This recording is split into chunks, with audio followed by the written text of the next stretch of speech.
Capítulo 9. Sombras. Neste capítulo vamos adentrar no tema sombras. Imaginem que vivêssemos dentro de uma caverna. Só, olhando para o fundo da caverna. A luz vem pela entrada e, nós, todos os habitantes, olhamos para a parede do fundo e, nunca para a luz. Que ideia as pessoas podem ter sobre a realidade fora da caverna? Elas não têm a menor ideia de como é fora da caverna. Só enxergam sombras em uma parede, sombras delas mesmas. Imaginem que se vivesse o tempo todo nessa situação. É exatamente isso, o que acontece com a maioria da humanidade. Não há entendimento e nem percepção da realidade fora da caverna. Então, aquilo que se vê se percebe e que se vive em todos os aspectos é, pura e simplesmente um mundo de sombras. Qual é o resultado que se pode obter vivendo desta forma, olhando uma parede, olhando sombras e achando que a realidade são aquelas sombras?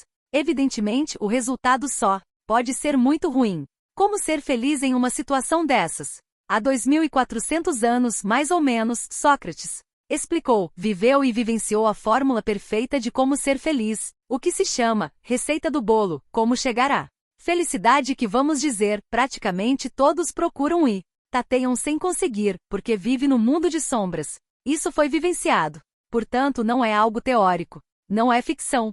Não é um roteiro de cinema. É algo factível e possível de ser feito, vivido. Para quem tem curiosidade de entender como é possível chegar a esse estado de felicidade hoje, em 2014, temos, por exemplo, este livro, Apologia de Sócrates, facilmente encontrável. E agora também temos o filme em DVD, Sócrates, de Roberto Rossellini, que é a dramatização do livro. Para quem não gosta de ler, há o filme em DVD, e para quem gosta ao livro, fiel à realidade pura e simples. Dizem que na Europa, entre os anos 300 e 1200 esses livros não existiam e caso já existisse tudo seria diferente. Mas agora, depois de 2400 anos, temos o seguinte: existe o livro, todos eles, ao filme e vasta literatura. E qual é a situação? A mesma coisa que aconteceu há 2400 anos continua acontecendo hoje. A fórmula é ultra simples. Se vocês assistirem ao filme ou lerem o livro, verão que é de simplicidade absoluta. Tudo que é sabedoria é simples. A complicação é algo desnecessário.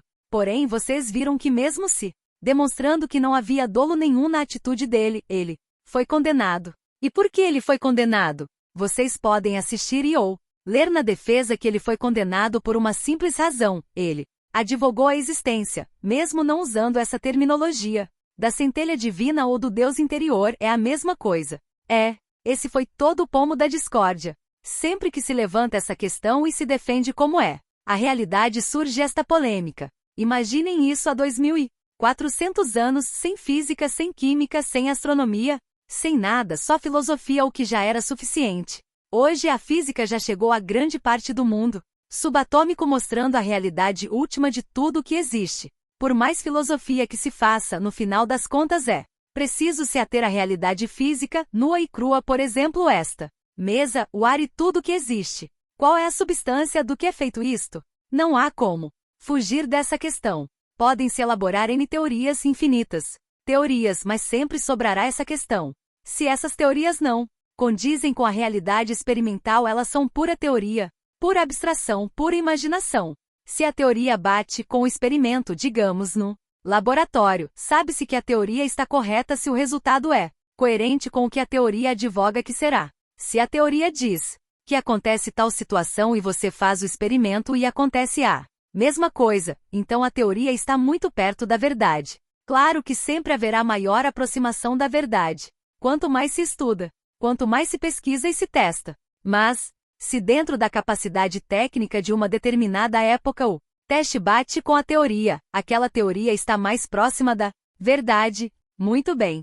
Hoje, com a mecânica quântica, já está comprovado que quando se desce do nível da realidade para moléculas, átomos, quarks, bóson de Higgs ou supercordas, quando se vai descendo e se aprofundando, a que nível se chega?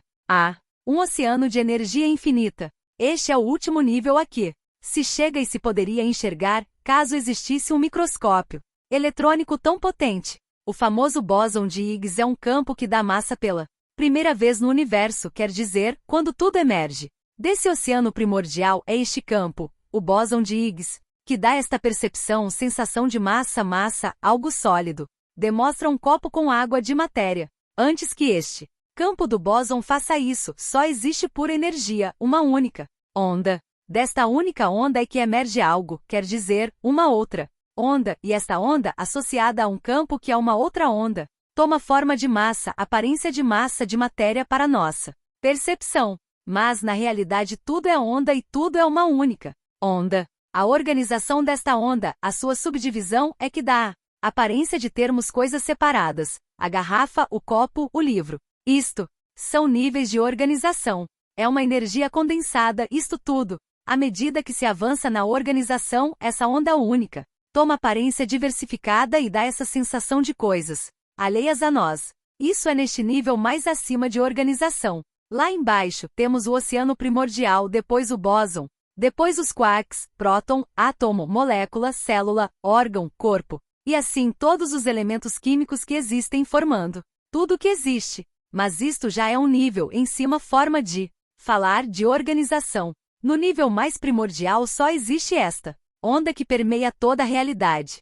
Essa onda, esse oceano de energia, é tudo que existe. Tudo que existe é simplesmente o todo. O todo é tudo o que existe. Não existe nada fora do todo, é óbvio. O todo é tudo. Não há nada fora dele. Portanto, é evidente que o todo é imanente a tudo. O que existe ao universo todo está dentro, é tudo o que existe. Mas como todo é autoconsciente, onipotente, onipresente, onisciente, ele também é transcendente. Assim, aquela dicotomia que se discute há milênios se é imanente ou transcendente não é válida porque, na verdade, ele é as duas coisas. Ele tem os dois estados, status, é imanente, pois ele é tudo e é transcendente no sentido de que ele tem autoconsciência. Este conceito resolve todas as questões humanas e todos os problemas. E quando entendido, transforma aquele grupo que entendeu isto no que os humanos chamam de paraíso celestial, nirvana, algo assim. Isso acontece quando um grupo de seres entende e sente isto.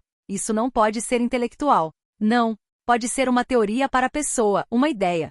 Uma ideia, se for só ideia, ela não é vivenciada. Essa é a questão. Houve N filósofos ao longo da história, porém viver aquilo em que se acredita é outra história.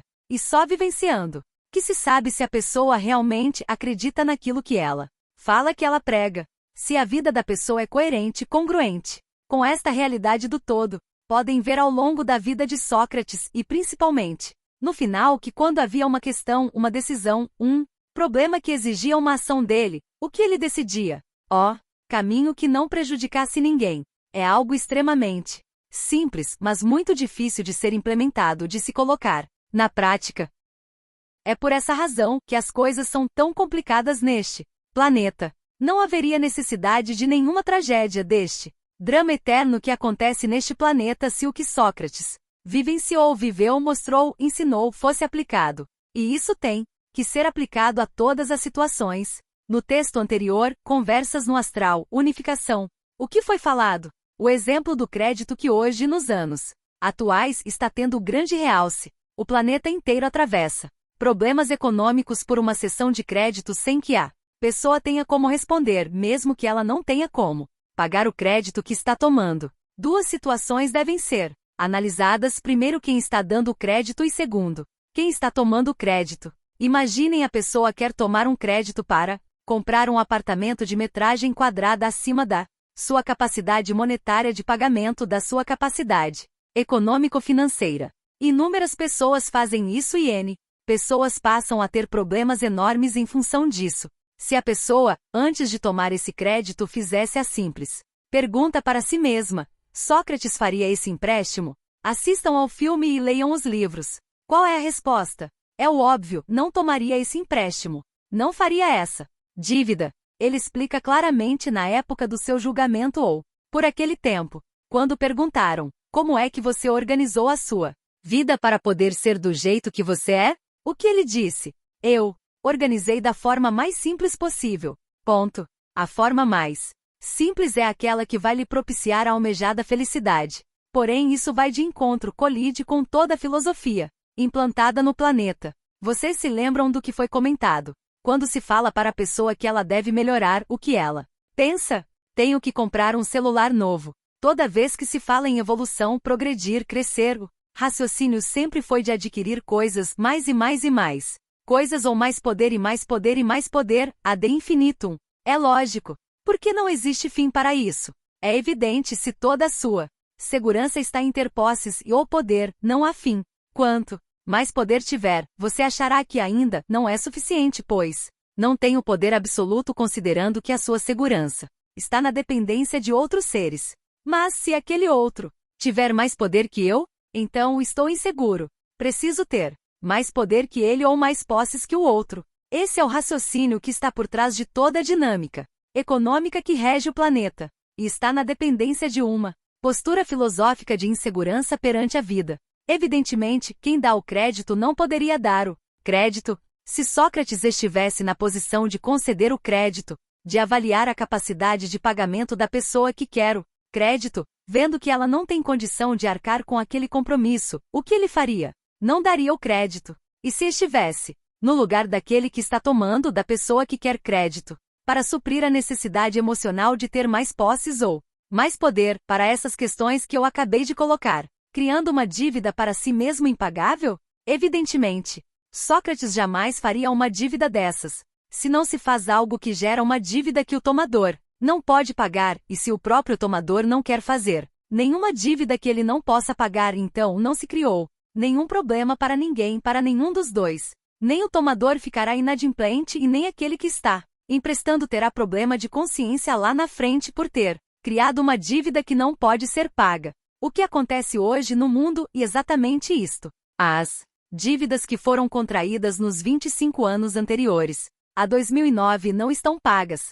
Simplesmente as dívidas estão sendo empurradas para frente à custa de se fabricar dinheiro. Fazer dinheiro do nada, certo? Do nada, sem lastro, sem contrapartida, sem nada real que seja a troca daquela moeda, ou daquele papel impresso, ou de se criar uma moeda virtual. Como é hoje um número no computador, não existe nada no mundo concreto em troca daquela moeda criada.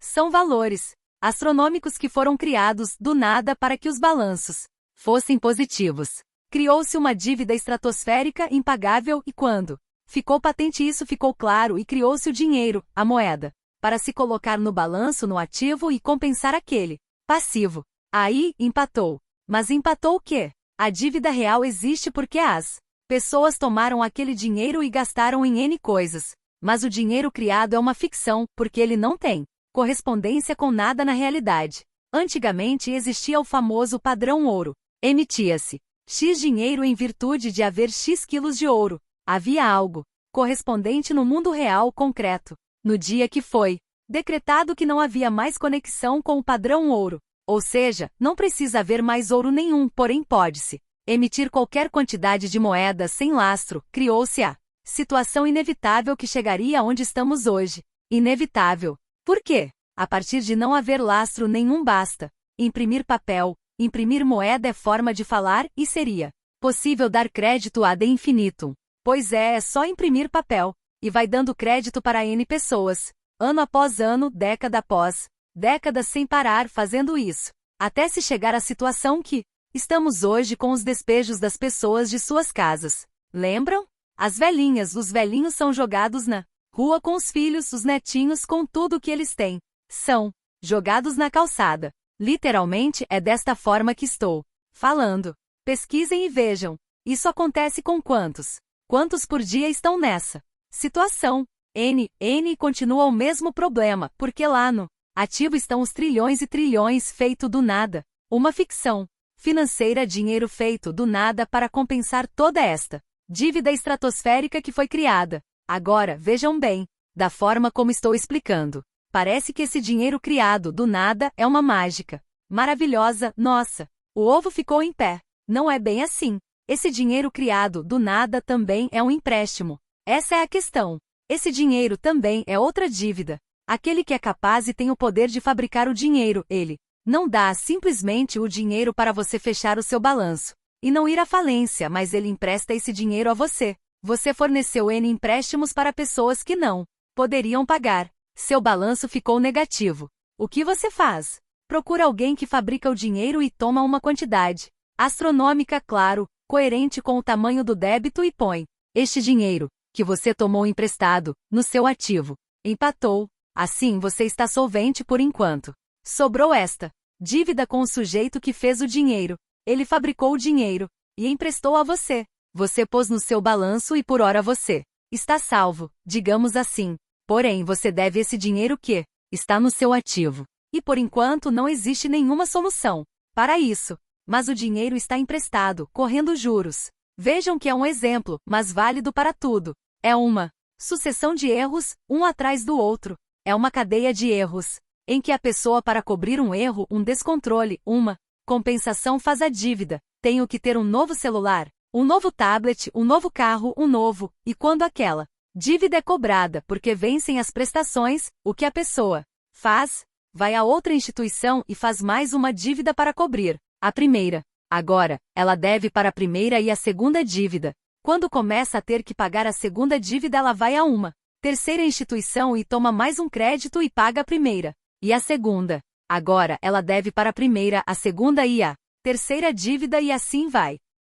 Foi o que aconteceu. Todos fazendo desta forma, chegou uma hora em que não havia mais instituição, porque é um universo, um planeta finito. É um sistema finito. Chegou uma hora que depois de ter emprestado da primeira, segunda, terceira, décima, não havia mais de quem emprestar. E já não estava pagando a primeira, a segunda, a terceira. É lógico, se ele não conseguia pagar a primeira, e foi tomar da segunda para pagar a primeira, e porque ele não tem esse capital, esse dinheiro, aquilo é outro dinheiro fabricado. O segundo fabrica e ele adquire mais uma dívida e paga a prestação do primeiro. Depois, o terceiro fabrica para ele pagar o segundo e o primeiro. E assim vai sucessivamente. O que seria o correto? Não fazer a dívida. Evidente. Não. Compensar problemas existenciais, emocionais, etc. fazendo dívida, comprando coisas, procurando mais poder. Essa é a raiz da questão. Fica claro isso?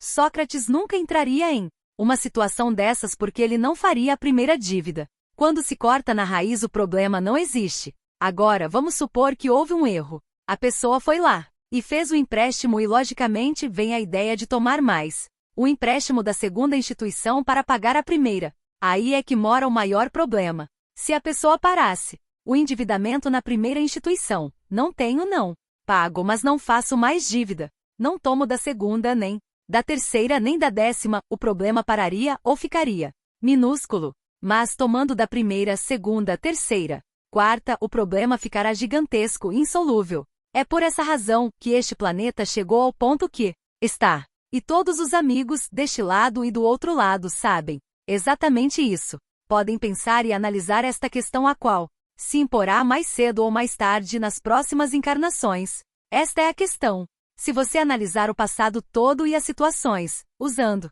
como metáfora o que estou explicando aqui da questão de dívidas, créditos, etc., e se aplicar em todas as outras questões, verá que para corrigir o primeiro empréstimo, você fez o segundo, o terceiro, o quarto, e isso só criou mais problemas. Você já sabe, já viu isso. Você pode lembrar-se dos milênios passados, toda essa situação. Porém, se aprendeu é o que veremos nas próximas encarnações, porque em uma das próximas encarnações, evidentemente, magneticamente, uma situação parecida surgirá. Talvez você não faça a primeira dívida, será ótimo. Excelente. Aprendeu. Parabéns.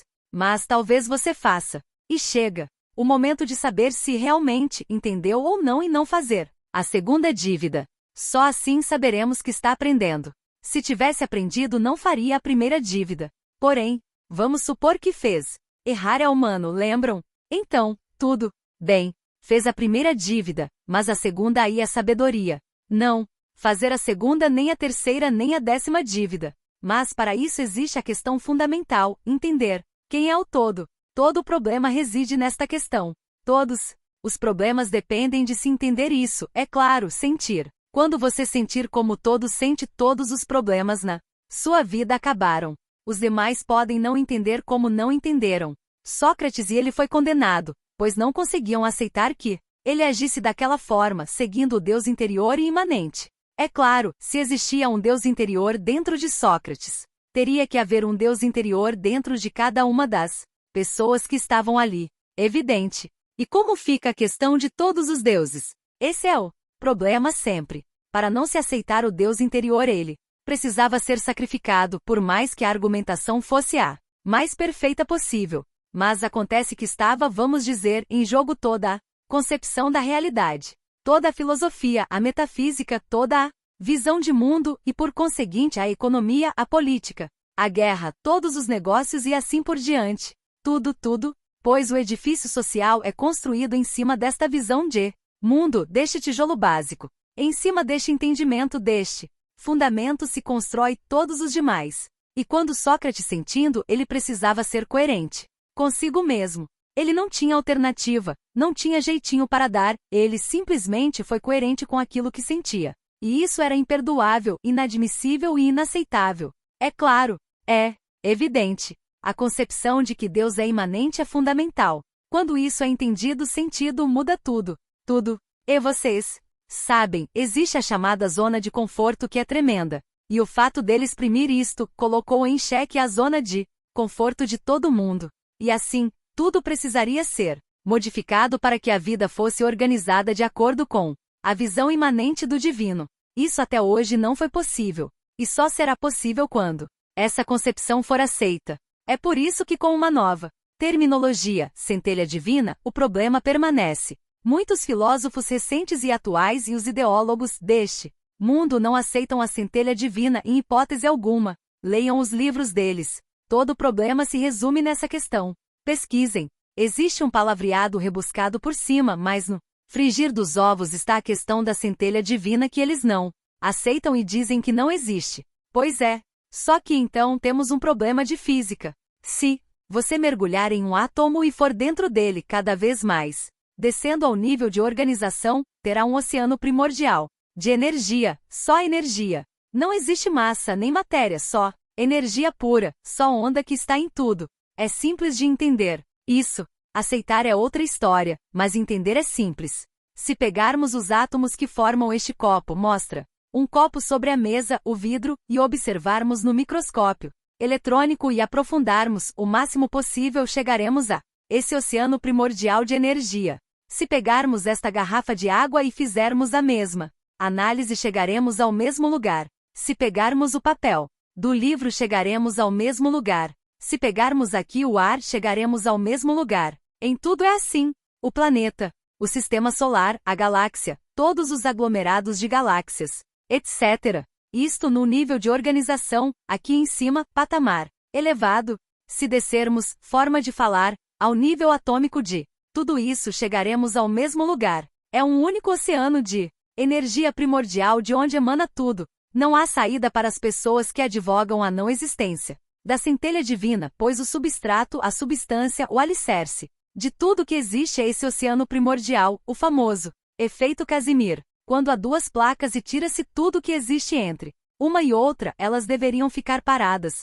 Pois é, mas elas se atraem. Esse é o efeito Casimir. Isto prova o vácuo quântico. Portanto, existe esta energia fundamental de tudo que existe. Em tudo. Muito bem. Agora, essa energia é consciente ou não? A questão agora é simples. Existe esse universo primordial de energia que se organizam até virar planetas, pessoas, animais, montanhas e tudo seguindo leis de física, leis de química, etc. Parâmetros, regras, algumas afinadas na 30ª casa decimal. É lógico que não pode ser por acaso. É necessário afinar todos os parâmetros, as constantes para chegar a esse ponto em que possa haver a vida do jeito como existe consciente. Evidentemente existe uma inteligência organizando tudo isso. Se esta inteligência, esta única onda, é autoconsciente, então tudo tem consciência, não é lógico? É o óbvio. Se a onda primordial, o oceano primordial é autoconsciente, ele sabe que existe, eu sou, e ele permeia, dele emana tudo, evidentemente, ele é a substância de tudo. Ele é o fundamento de tudo, certo? O bóson é ele, o quark é ele, o próton é ele, o átomo é ele, a molécula, o fígado, a célula, o ser, tudo é ele. Não existe nada fora dele. É o óbvio que ele está presente em tudo. Se ele está presente em cada ser que existe autoconsciente, ou não, independentemente do nível de consciência que cada ser tenha, todo ser em um determinado estágio de evolução tem uma centelha divina. É o óbvio. Não existe nada fora dele. Ele é a substância de tudo que existe. Ele dá forma a tudo. Ele, a essência dele, a onda dele, é que está neste copo, na garrafa, na mesa, neste tecido da toalha, demonstra os objetos presentes na mesa. Não existe nada fora dele. Onipotente, onipresente, onisciente. Onipresente é exatamente o que estou explicando. Onipresente, presente em tudo. É o oceano primordial. Agora, qual é a objeção que se fará a isso? Que ele é onipresente, ele está em tudo, mas que não existe a centelha divina. Como pode existir uma argumentação dessas?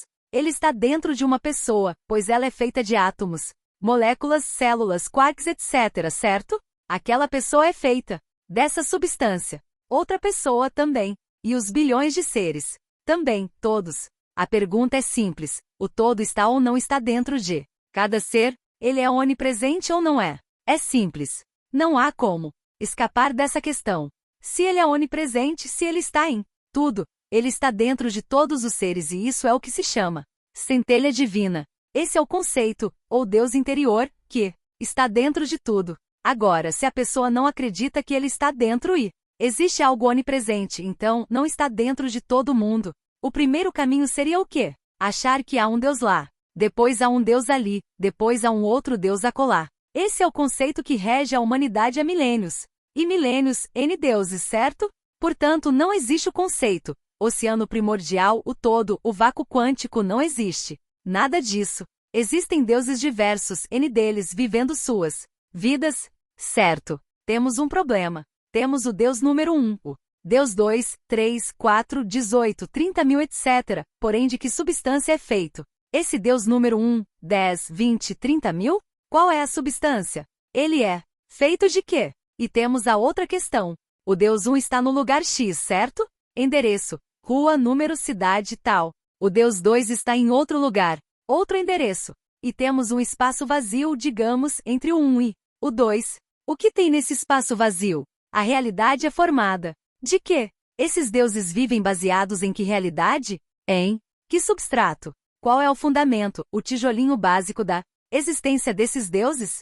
Precisa haver uma fonte básica porque o Deus número 1 é formado de cabeça, tronco, membros, fígado, pulmão, coração e células, não é verdade? E as moléculas, os átomos, os quarks, o oceano primordial. E o 2 a mesma coisa. Se ele colocar um microscópio eletrônico, chega-se lá também ao vácuo quântico. Evidentemente, o Deus 1 e o Deus 2, 3, 4, 18, 30 não é fundamental, ele não é o único. É o óbvio. Se colocar o microscópio eletrônico neles, vamos chegar ao oceano primordial. Se colocar no outro também, chega-se ao oceano primordial. Portanto, existe um fundamento físico para tudo. Isto, eles são formados por esta energia primordial. Então, não existe separação. Não existe falar que o Deus 1 está num lugar X e o outro está num lugar Y, porque eles são formados da mesma substância, deu todo. Se eles são formados da mesma substância, evidentemente que o todo está dentro do 1, dentro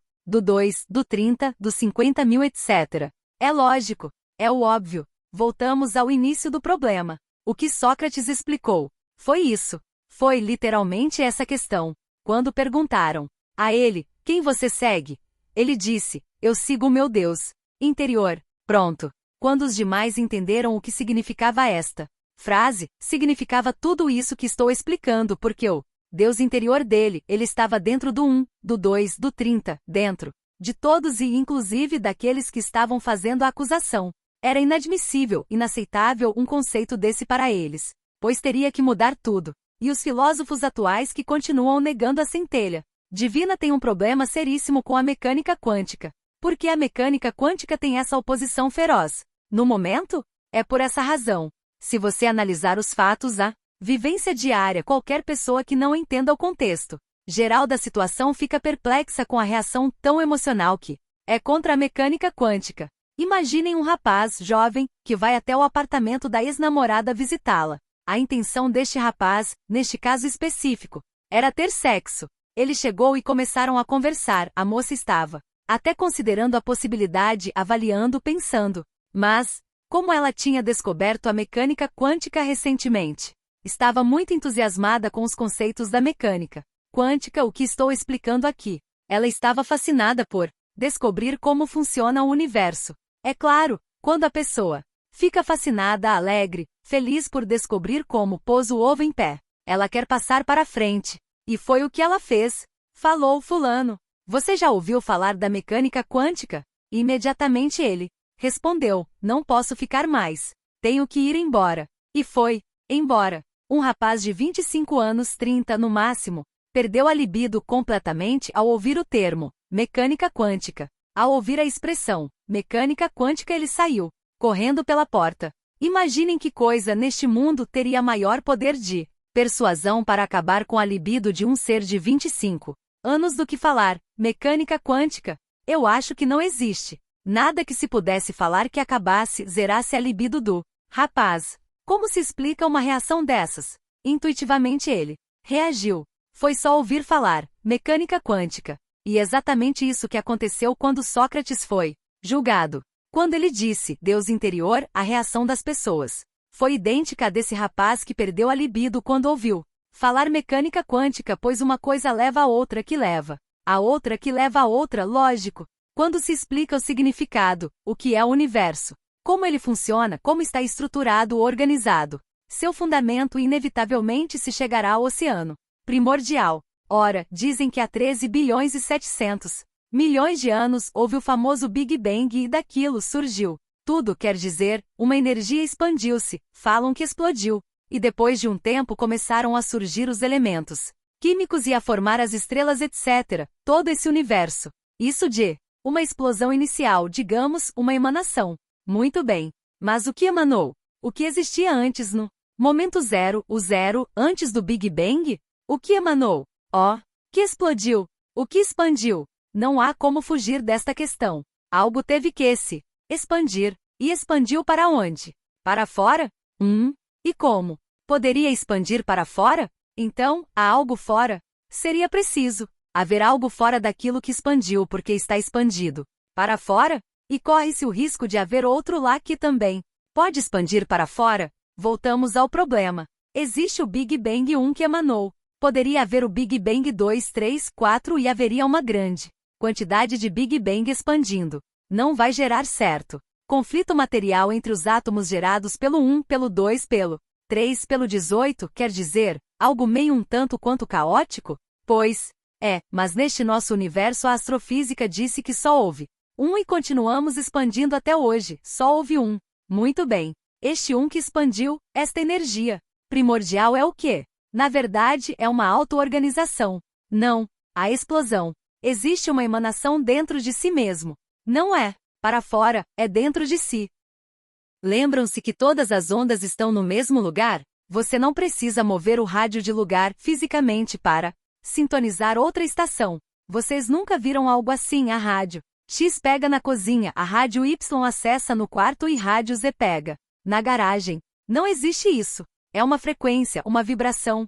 De acordo com a emissão de cada estação que você sintoniza, entra em fase com aquela vibração, aquela frequência, tantos kHz, megahertz, por exemplo, na FM que você escuta. Determinada rádio. Todas as ondas estão no mesmo lugar, ocupam o mesmo lugar no espaço, todas no mesmo em frequências diferentes. Está claro o que aconteceu? O todo sem sair do lugar. Porque já que ele é tudo, ele não tem para onde ir, ele é tudo, ele o que fez. Só se auto-organizando, rearranjando em determinadas frequências. E essas frequências, essas ondas, formaram o bóson de Higgs, os quarks, os prótons, os átomos, células, moléculas, etc. Dentro do todo. Tudo dentro do todo. Por mais evidente que seja isso, por mais lógico não é. Aceito até hoje. Ou existe o todo que é tudo e existe a centelha. Ou existe o quê? Nada? Mas o nada não existe, pois nós estamos aqui e existe copo, garrafa, mesa, cadeira. Então existe. Eu penso. Você pensa. Lembram-se? Penso, logo existo. O que pensa?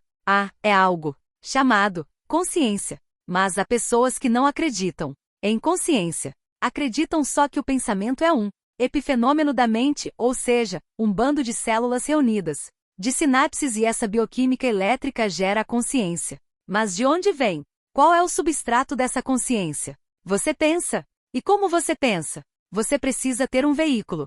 Para pensar, o seu cérebro, a massa cinzenta de 1 kg 500 gramas. Ele é o veículo para você pensar. Se tirar esse cérebro, a parte física dele, sobra o quê? Vocês já sabem que tudo é formado por partícula e onda. Tudo é partícula e onda ao mesmo tempo. Nós escolhemos com o que queremos trabalhar. Lembram? O experimento da dupla fenda. Ou você trabalha, faz o experimento, escolhe onda, se houver duas fendas abertas, ou escolhe partícula para uma fenda. Portanto, tudo é onda. E a consciência é o quê? Seu cérebro tirando a parte física. Dele sobra o quê? Ele é matéria e onda ao mesmo tempo. Se tirarmos a matéria, sobra a onda do cérebro, a onda da sua consciência. É por isso que ter consciência independe de ter corpo ou não, independe de ter um cérebro material, digamos. Você pode ter vários cérebros, um acoplado ao outro, fundido, digamos, provisoriamente. O que impede de ter outro cérebro em uma frequência diferente? Em uma dimensão diferente? Cada dimensão está dentro de uma faixa de frequência. Nesta dimensão há um cérebro. O que impede que na outra dimensão você tenha outro cérebro acoplado a este? Nada impede. É só questão de organização. Mas o fato é que é preciso haver um substrato para a consciência, é preciso haver um fundamento. Não pode existir nada, tem que existir algo. Esse algo é o oceano primordial. Assim, voltamos à mesma questão. Esse algo dentro da pessoa é a centelha. Por mais que se dê voltas, cai na mesma situação, existe um fundamento único para o universo inteiro. Agora, por que não é possível entender, aceitar o universo? Como é, ou seja, qual é o problema do universo ser assim? Qual é o problema do todo ser assim? Depois que isso foi entendido, tudo que foi explicado, por que não aceitar o todo como ele é? Quando não se entende a mecânica do universo, é um mistério, vale qualquer explicação, qualquer uma é boa. Temos as inúmeras mitologias da criação do universo pelo planeta Terra fora, em todas as civilizações, tribos, etc. Leiam os 4 volumes de Joseph Campbell, As Máscaras de Deus. Qualquer metáfora é válida. Mas quando se chega ao ponto de evolução científica, de fazer uma bomba atômica, uma bomba de hidrogênio, um acelerador nuclear, não dá mais para ficar com aquelas metáforas. Precisamos de novas metáforas. Por quê? Porque agora existe um novo, um outro, um mais profundo entendimento de como é a realidade. Todo o problema reside na não aceitação, na negação da realidade. E o que foi conversado aqui, há semanas atrás, quando se ministra uma palestra sobre mudança climática, como realizado na Europa, ao final ouviu-se 2 pessoas conversando. Aí que coisa deprimente. Desculpe tê-lo convidado, mas eu não sabia que seria desse jeito. Só por saber o que é a mudança climática e as suas consequências, que gerou, o que acontece e o que acontecerá, já cai em uma negação extrema, total, de gerar uma depressão. Agora, existem negações maiores ainda. Existem negações que a pessoa prefere cair na demência a aceitar a realidade. Isso é um fato, vocês sabem. Vejam bem, qual é o problema de se aceitar o todo? De se aceitar que o todo é amor? Evidentemente, existe um número enorme de seres que não acreditam nisso. Mas é fácil entender certas coisas porque a realidade é do jeito que é. Quando todo emana de si, seres individualizados, todos, com a centelha, e esses seres, como estão individualizados, têm livre-arbítrio. Eles não estão separados do todo. Nada pode estar fora do todo, longe dele, tudo tem a mesma substância. O todo está em tudo. Mas nós temos o ser individualizado, 1, 2, 3 trilhões, etc. Este ser tem livre escolha, livre-arbítrio. Este ser sai pelo universo afora vivendo, crescendo, evoluindo, aprendendo e tomando suas decisões pessoais, os seus gostos, suas preferências. Quero isso, quero aquilo. Ele tem livre-arbítrio. Entretanto, ele está debaixo das leis que regem o universo. Tudo é um campo eletromagnético, tudo que é atômico tem um campo eletromagnético. Então, o ser individualizado tem um campo eletromagnético próprio. Claro, ele não tem substância, não. É atômico. Portanto, ele tem o seu próprio campo, o 2 tem o campo dele e assim por diante. Todos têm seu próprio campo. Só que temos um fato fundamental. O todo é amor. Portanto, o que está presente em tudo é o amor, o todo. Esta é a essência. Esta é a realidade. Se um ser qualquer resolve fazer algo contrário ao amor, seja lá o que for, o que acontece? Ele tem um campo eletromagnético. Ele polariza este campo negativamente, isto é, contra o amor do todo, contra a própria Essência dele ser individual. Percebem? A essência dele é o todo. Quando ele toma uma atitude que é contrária ao todo, contrária ao desejo, contrária ao sentimento, à mente, ao todo. Em si, o que acontece atomicamente com o ser no seu campo eletromagnético? Ele põe energia negativa no seu campo eletromagnético. Lembram? A consciência permeia tudo. Quando ele faz uma escolha, coloca uma energia benevolente, positiva, ou coloca uma energia negativa nele mesmo, o ser individualizado. Esta energia, enquanto ele está só no estado onde está, polarizada negativamente, ainda não tem, vamos dizer, forma. Mas a partir do momento que este ser tem corpo, massa, células, o que acontece? Essa energia polarizada penetra. Claro, está no seu campo eletromagnético, penetra nas moléculas, nas células, nos órgãos, etc. A pessoa passa a ter esta energia, digamos, contrária ao todo em si mesma, o que as pessoas chamam de miasma, por exemplo. Ele vai agregando esta substância negativa em si, e isto, com certeza, mais cedo ou mais tarde, acarretará N problemas mentais, físicos, espirituais, etc., dentro dos 7 corpos que formam o ser. Quanto mais polarizar negativamente, mais miasma tem e mais problema para si mesmo estará criando. E tudo isto fica armazenado no seu campo eletromagnético. São escolhas que ele mesmo foi fazendo ao longo da sua existência milenar e milenar. Lá na frente, esta energia condensada negativa, eletromagneticamente, atrairá situações correlatas. Lembram?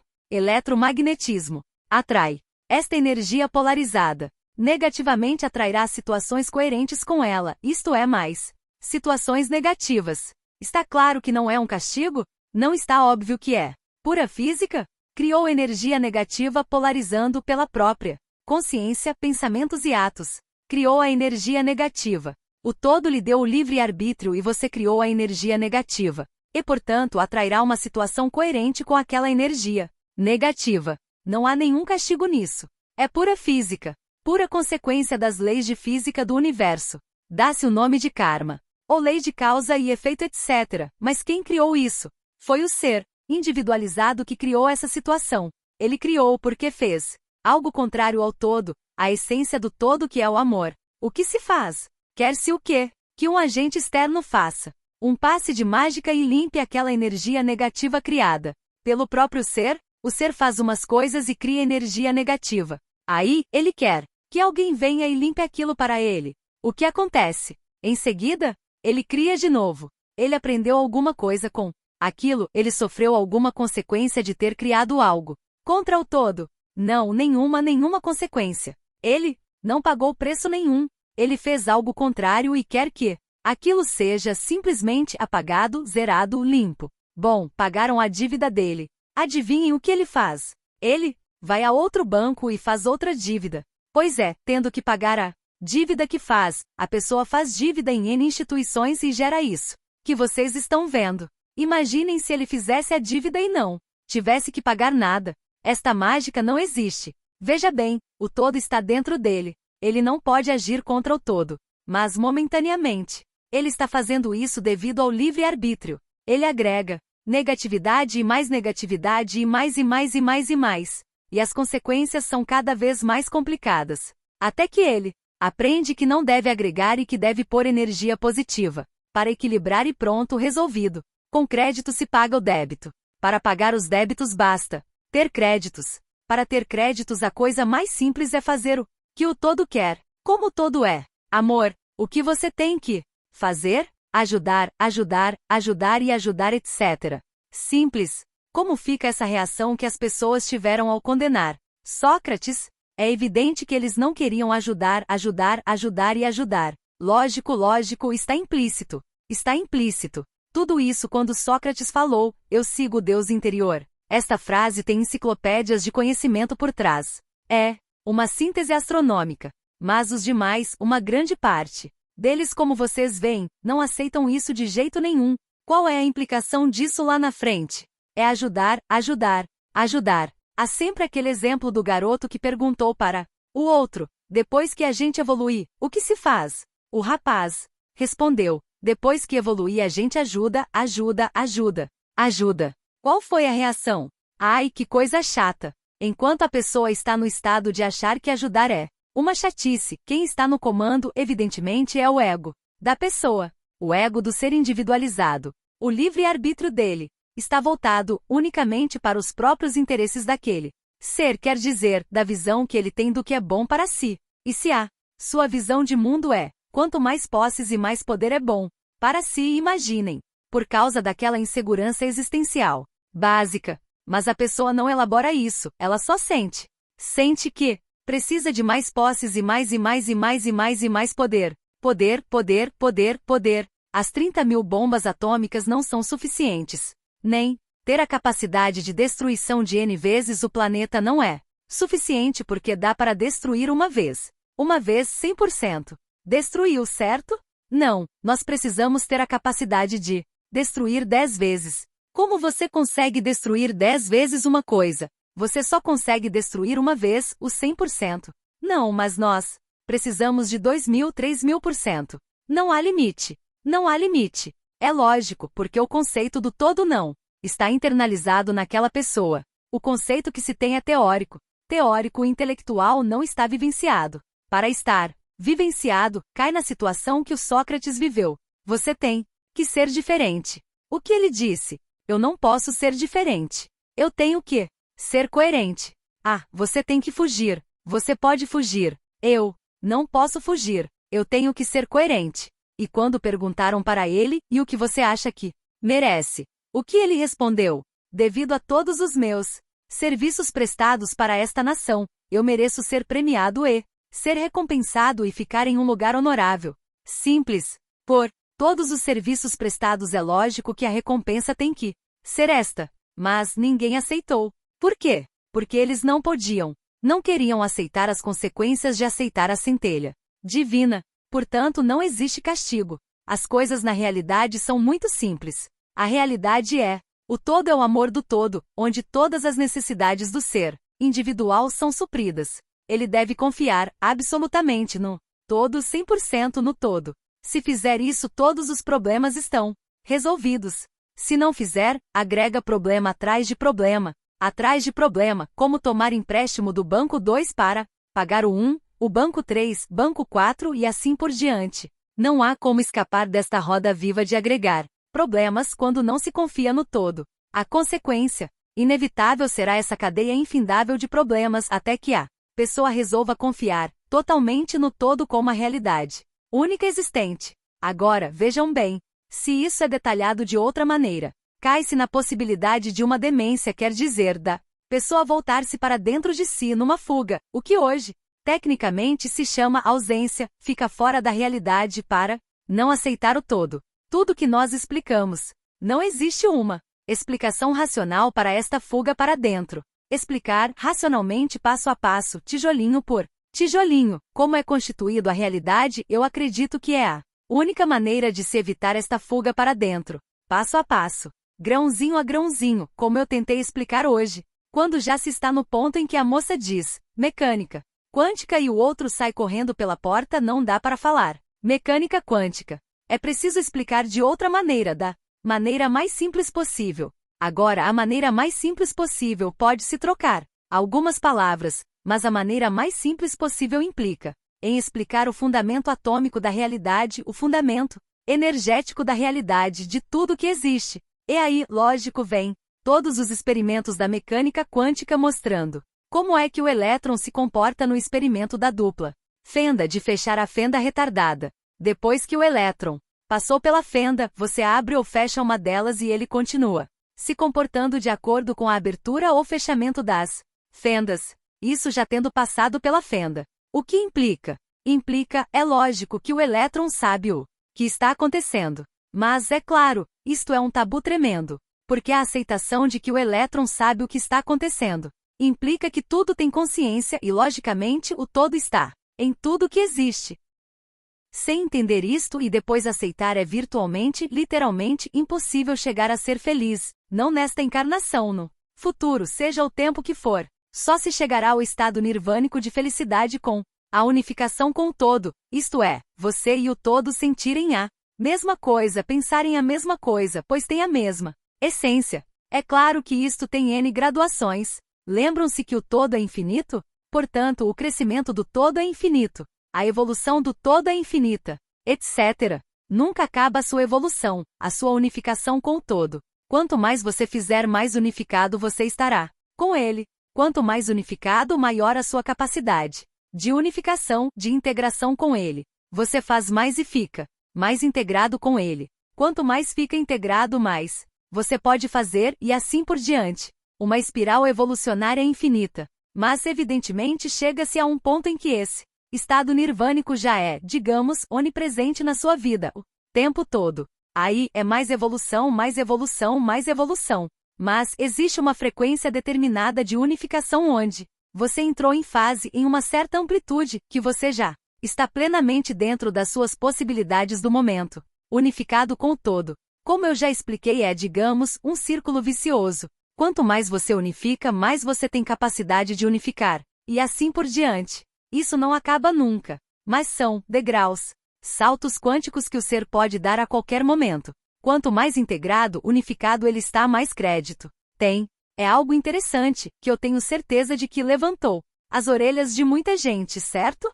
Quanto mais unificado, mais crédito você tem. Quanto mais ajuda, mais crédito. Crédito. Quanto mais crédito paga, débito paga. Em pouco tempo não tem mais débito. E ajuda. Por quê? Porque você está unificado com o todo, e você ajuda. É a sua essência. O todo dá amor o tempo inteiro. Emana e sustenta. Lembram-se? Ele sustenta toda a existência dentro dele. Bom, eu considero que dentro das possibilidades humanas, de raciocínio, de vocabulário, etc., foi uma luz a mais para que possa finalmente ser entendido e aceito.